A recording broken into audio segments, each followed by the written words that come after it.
cette armure les plus épiques de l'histoire.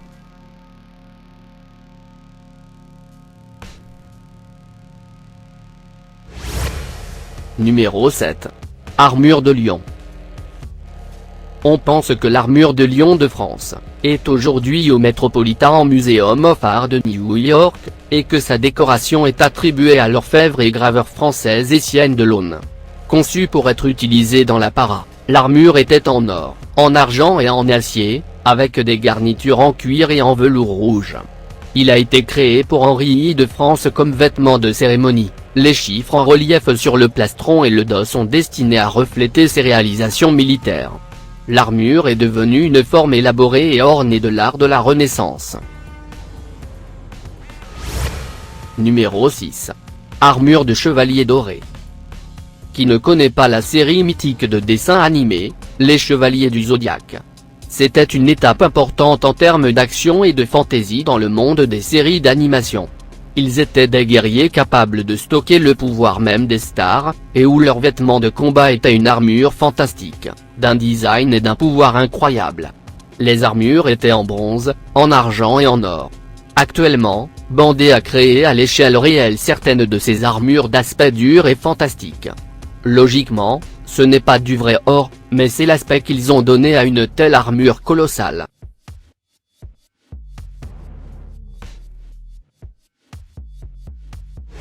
Numéro 5.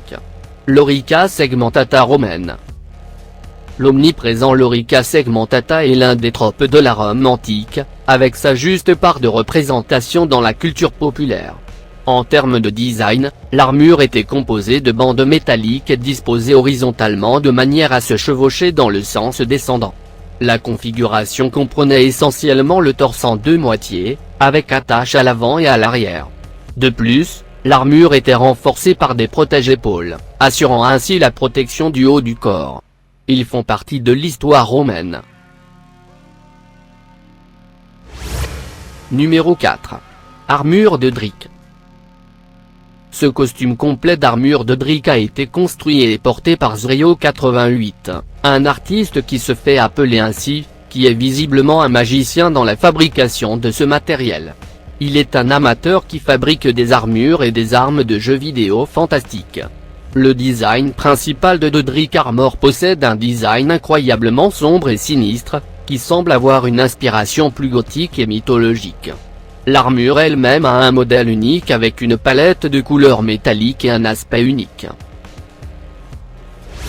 Numéro 3. Armure d'hussard à aile polonaise. L'armure de guerrier ostentatoire des hussards polonais ailés du XVIe siècle s'inspire sans doute de leurs homologues hongroises antérieures, ainsi que de l'influence de certaines régions de l'Europe occidentale.